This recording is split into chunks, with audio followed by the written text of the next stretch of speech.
Disclaimer: the following video will contain spoilers. On the island of Berk, Vikings fend off against dragons who take their livestock, threaten their livelihood, and kill them. Destined to prove himself, Hiccup, Mason Thames, uses a contraption he built to take down a Night Fury. Befriending this dragon only brings trouble when his stubborn father, Gerald Butler, finds out. Capturing and using him to locate the dragon nest only awakens the Red Death instead. Another live-action adaptation? Oh, of a movie I really like? Okay, I'll bite. For obvious reasons, I have my doubts about live-action adaptations. The record so far hasn't been the greatest. So when it was revealed that How to Train Your Dragon would undergo this treatment, I grew wary. However, when it was announced that Dean DeBlois, the director of the animated movie, would return to direct this one, part of that worry went away.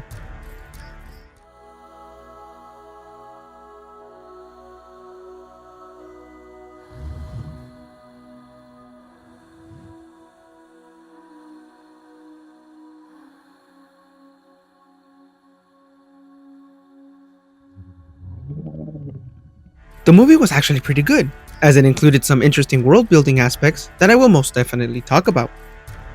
It stayed relatively close to the original and captured what made the original so beloved, to a degree. However, I felt the movie lacked in three areas. Areas that in the end, I would rank the movie lower than the animated one. Bear with me.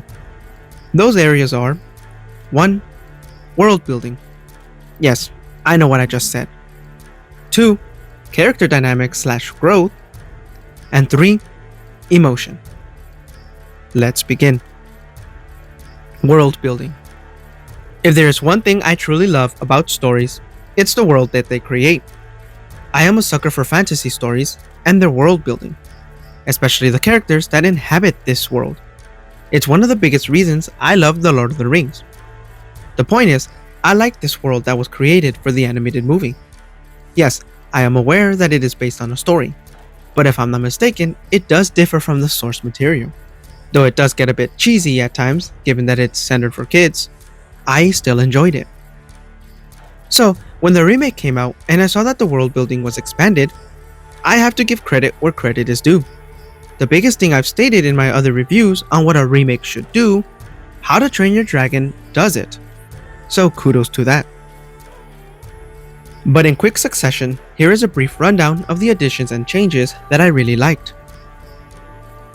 I loved how they made Snotloud's father, Spiteloud, Peter Serafinowicz. Apologies if I butchered that. More than just a background character. Being present in the animated movie and credited, he is just a mere background character. Here, they gave him a voice. This tiny change adds to the world for two reasons. 1. He is an actual character in this universe now. And 2. It adds more substance and character to Snotloud, Gabriel Howell. In the original trilogy, we never get to see these two characters interact or get to know their character. Sure, we see more of him in the TV show. What I appreciate is that the movie gave it to us right off the bat. In a similar way, we also see a bit more of Elder Gothi, Naomi Werthner. I loved how we saw part of the fight after the Vikings ventured into the Fong or Helheim's Gate, because we could see the stakes. We visually see more of what they are up against. In other words, we saw dragon fighting. I also love the fact that they added a little bit of more dragons than in the animated movie, i.e. the Skrill, and perhaps a Skuldrin here.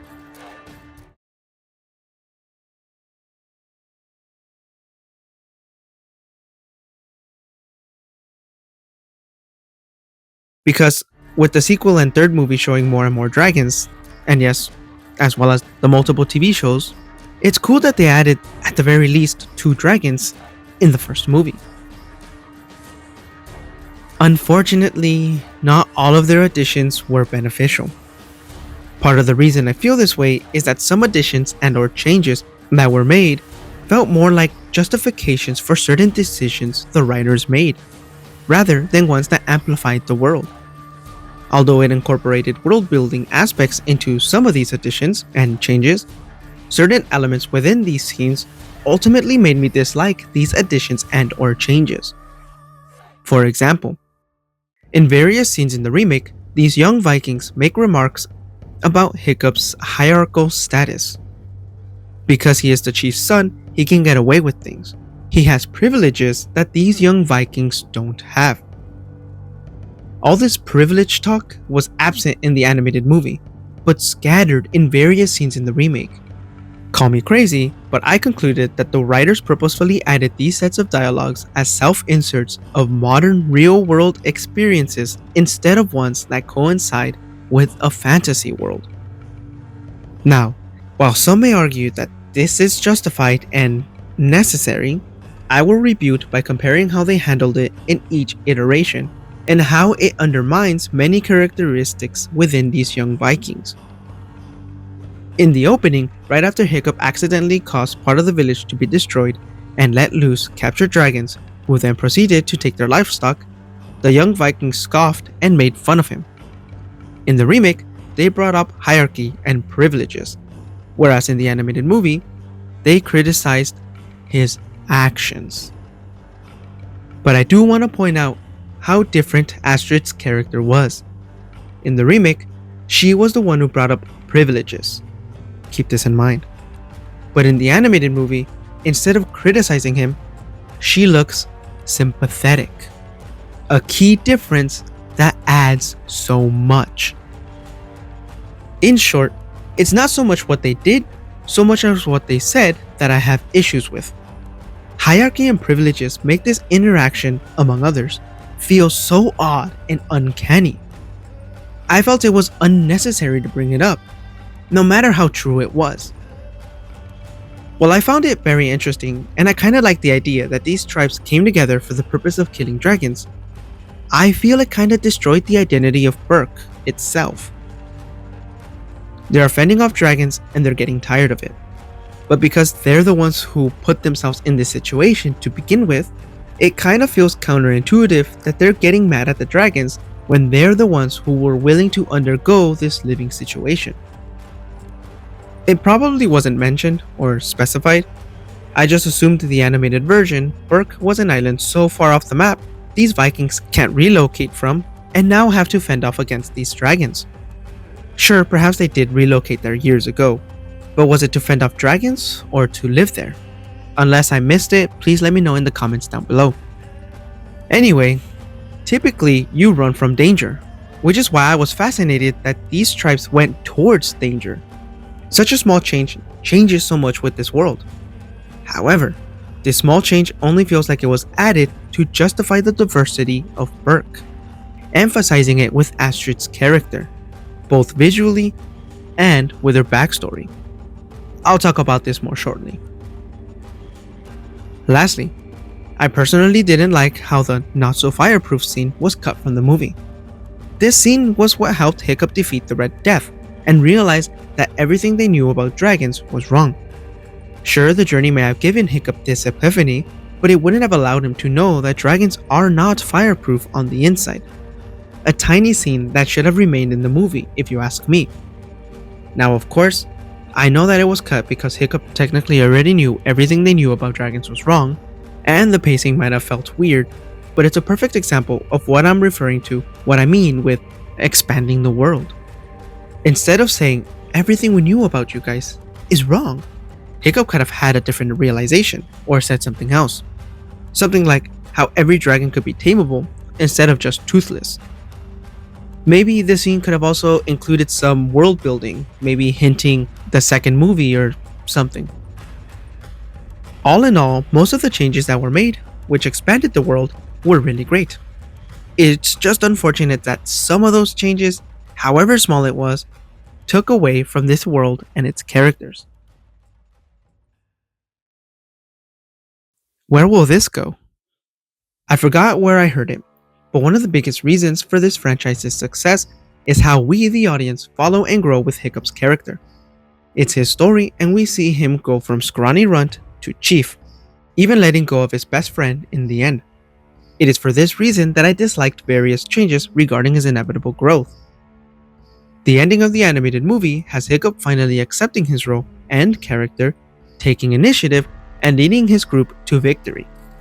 But in the remake, he does accept his role, but gives the initiative and leadership to Astrid. Removing this character arc and growth from him, making me question where the rest of the story will lead in future movies. What I'm trying to say is that the movie didn't handle its characters too well, besides Snotloud. It either changes the character entirely, destroys part of what makes them good from the animated movie, or alters certain aspects, causing their character to appear like a different one. The twins were older, which doesn't make any sense to me. I also don't understand how they flunked dragon training, but that's a minor issue, so let's continue. Their dialogue was bad and devoid of any character. Rough Nuts, Bronwyn James, constant remark about Astrid being her girl were baffling to say the least. And well, both their dynamics and chemistry didn't land at all. Both felt forced in the way that either their dialogue or acting did not feel natural. Fishlegs, Julian Dennison, has little to no dialogue and scenes. Instead, he's just there, staring, doing nothing, barely being a character himself. Sure, it is similar to the animated movie, but they could have added more to this character. As for Astrid, I could talk about her casting choice, but truth be told, Nico Parker did a good job, and I had no beef with this decision in the end. Where I did have an issue was with her backstory and her character. Just coast by, taking it all for granted. Never having to work for anything, never struggling to get a foot up. Well, guess what? I come from nothing. No chief for a dad, no handouts, no excuses. Not afraid of hard work. I'm willing to do whatever it takes to get the job done, which in this case means wiping out the dragons for the good of everyone. Yeah. You know what else? I've got my eye on that big house of yours. I'm gonna be chief one day.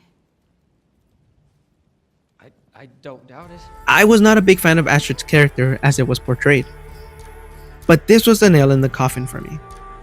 What do you mean you have an eye for the chief's house? What do you mean you come from nothing? Let's say she did come from nothing, but she doesn't have nothing anymore.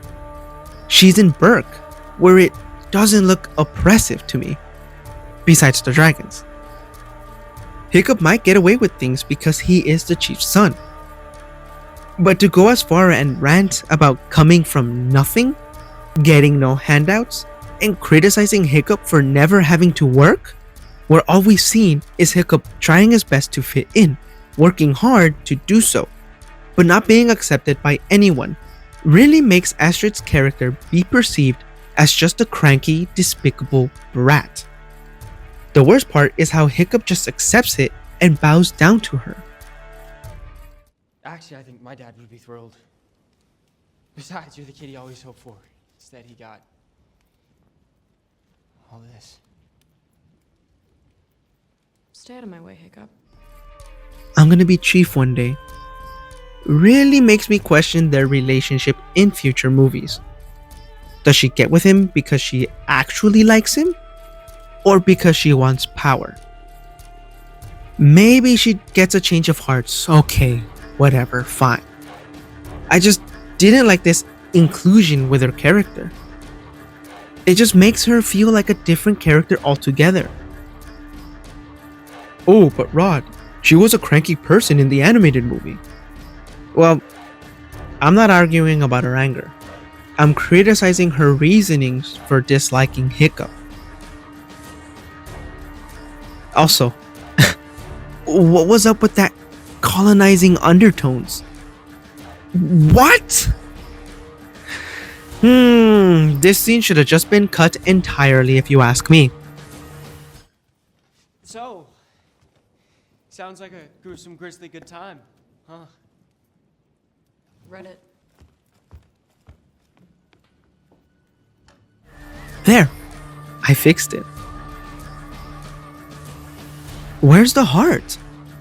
As much as it pains me to say this, I think the biggest mistake in this movie was that it didn't really have as strong an emotion as the animated movie. By emotion, I am referring to line delivery and acting. Most sets of dialogue were said as statements rather than having depth, reasoning, or purpose. And in a lot of scenes, the acting wasn't too great either.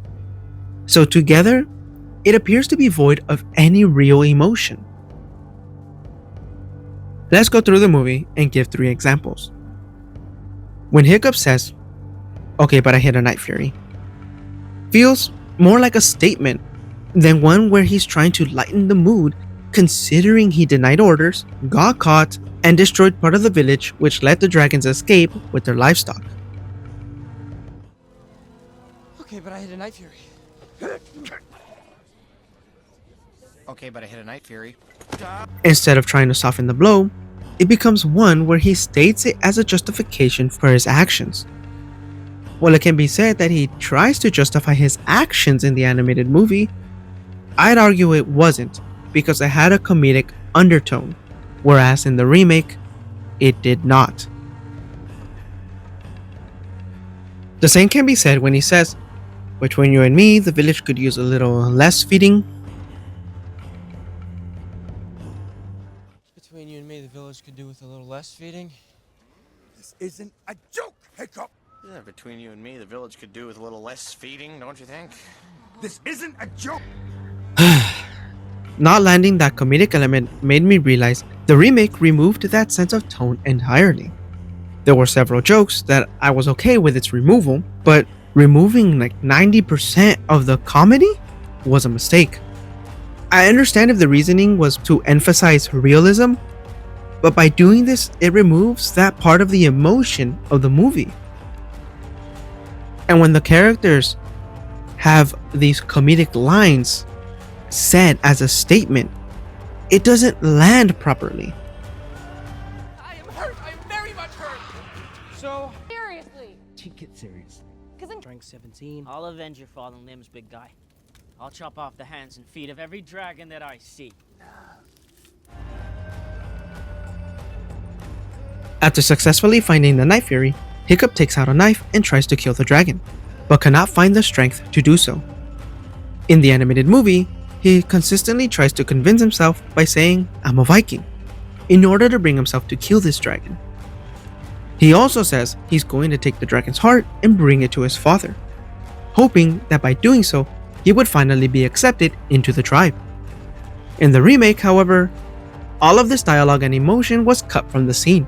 To make matters worse, he said, "I did this," in the animated movie. This provides that sympathetic characteristic in Hiccup, which makes him see himself in this dragon, cutting him loose as a result. And obviously in the remake, this set of dialogue was also cut. Now sure, we can visualize that and come to the same conclusion, being confirmed when Hiccup says it later on. But I feel that the dialogue really brings it home and adds that sense of emotion. Lastly, the whole emotional aspect in this movie is a kid wanting to be part of the tribe, but most importantly, wanting his father to listen to him, and above all, just wanting his father's love. So when Toothless saves Hiccup from the monstrous nightmare, he and Stoic have a conversation where it was revealed that Hiccup knows the location of the dragon's nest, but only Toothless can find it.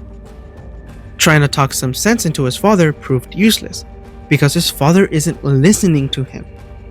In a last attempt to get his father to listen to him, Hiccup screams, "For once in your life, would you please listen to me?" I don't know about you, but every single time I watch the animated movie, it brings tears to my eyes. But in the remake, unfortunately the way Hiccup says it was leaning towards anger than one with a broken heart. I just don't feel the same emotion, even if it's the same beat as the animated movie. you don't know what you're up against. There's nothing like you've ever seen. You can't win this one. For once in your life, would you please just listen to me? You don't know what you're up against. It's like nothing you've ever seen. Dad, please. I promise you, you can't win this one. Dad, no. For once in your life, would you please just listen to me? In conclusion, despite my criticisms, this movie overall succeeds. I like the visuals, the soundtrack, and well, yeah, most of the story. What I did not like was part of that story that dealt more with real-world dilemmas than this fictional story. Alterations with characters, a lack of emotion, and that small change that completely altered or removed Hiccup's character growth. It goes without saying that this movie does have its charm. It's good, but doesn't hold up to the original. The animated version will always be superior because the remake failed in those three fields. And with confirmation that the second movie will include a lot of changes, I am not looking forward to that. But anyway, those are just my thoughts. Did you enjoy the movie? Let me know down in the comments below, and I'll see you in my next review. Until then, God bless.